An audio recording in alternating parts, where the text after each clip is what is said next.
Hello everyone. A few days ago I did a video on a missing man from Heywood, which is about, I don't know, 25-30 miles away from me. He's 27 years old. His name is Nathaniel Enemona and he's been missing now for almost 2 weeks. So it was the early morning of Sunday 24th of November, and Nathaniel told his wife that he was going to the shop. This was about 8:30. A dog walker saw him sitting on a wall. She said he looked sleepy next to the River Roch or Roch, or I still don't know how to say this name of this river. Anyway, 10 minutes later, this dog walker walks by again and he's gone, except for his sliders.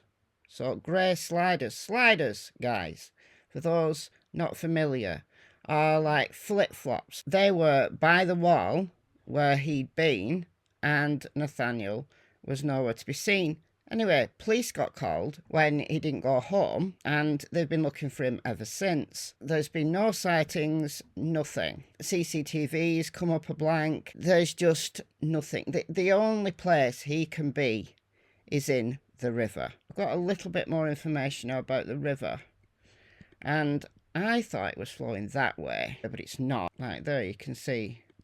I think there's like some collapsing of this weir, maybe. The problem is that 2 weeks ago, it was just after Storm Bert, and this river was in flood. What looks really shallow and benign wasn't at that time. I believe Nathaniel was sitting around here. There's a wall there, and there's a path that goes alongside the river. Obviously, you can't see the wall underneath here, but I believe there's a bench around this area, and he's sitting there. And he likes going for walks around here, so the fact that he's out for a walk on a Sunday morning, not unusual at all. I think he's just like fallen backwards and fallen in. It's just really, really unfortunate that the river was in flood when he fell. Now, where would he go? So let's assume he fell in the river. Where would he go?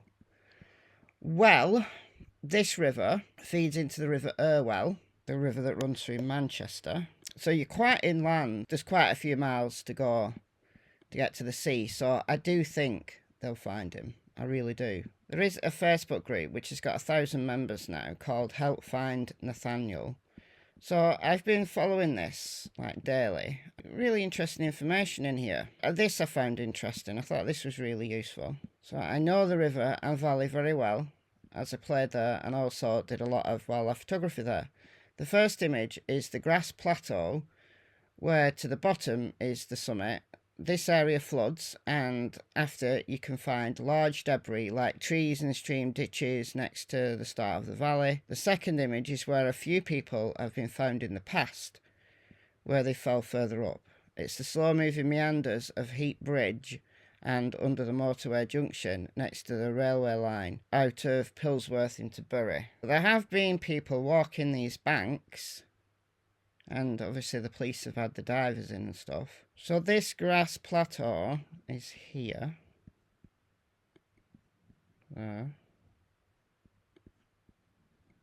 So Nathaniel would have to go all the way down there, around those bends.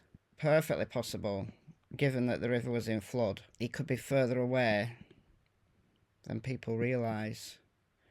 So here's where the motorway is. So there's Heat Bridge. So that's a few miles away. Do a measure. So down there. Up there.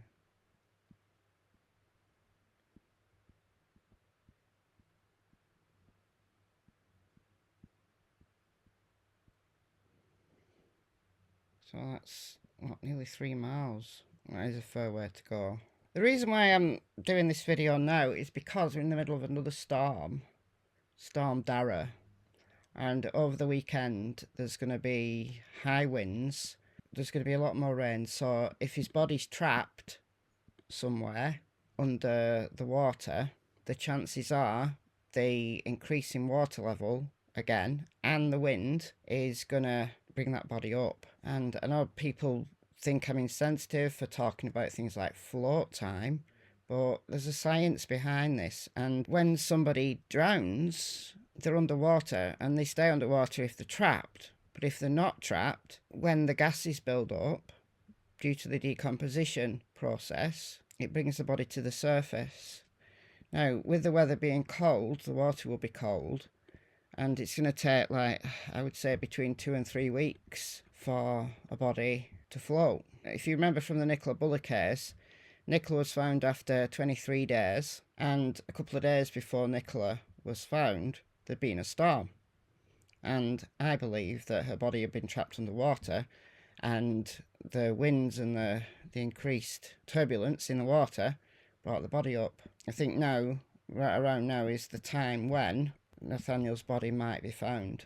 So maybe in the next few days. But I absolutely believe he's in the river. I don't think there can be any doubt at all. It's incredibly sad. He's got a little baby daughter. He's got a 6-year-old stepdaughter. He's got a wife. Incredibly sad. I really do believe it's a tragic, tragic accident. There's no publicity about him. No one's talking about his case. But if you're in this area, obviously don't put yourself in any danger, this weekend. But if you are able to get out and do a walk along the river, then at least his family will have him back, won't they? Alright guys, let me know what you think in the comments, and I'll see you in the next video.